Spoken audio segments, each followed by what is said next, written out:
Alright, we're pulling. What's up? This is Jim Fro from Ready Check Pull, and this is the updated Need to Know strategy guide for heroic and normal Vectis. So disclaimer, for Vectis you could just loosely spread out close to the boss and just YOLO this fight. This could cause some problems, so that's not the strat we're going to recommend. Let's talk about how you could correctly do the fight. During the active phase, tank the boss in the middle of the room faced away from the raid.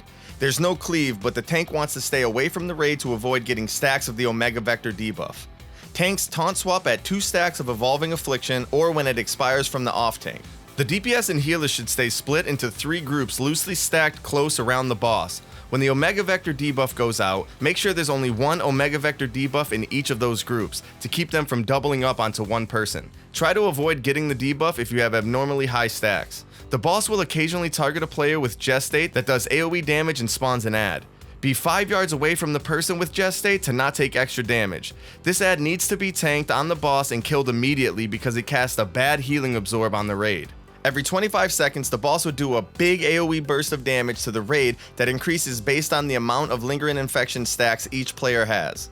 When the boss reaches full energy, he'll turn into a red pool and move to a random spot in the room. Do not stand in this pool. During this phase, you'll need everyone to spread out and dodge the red lines that are coming from the red pool.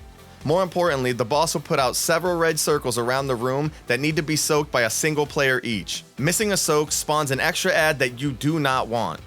After 30 seconds, the boss will become active again, repeating the active phase. For healers, at about 50%, you need to have a healing rotation for each contagion.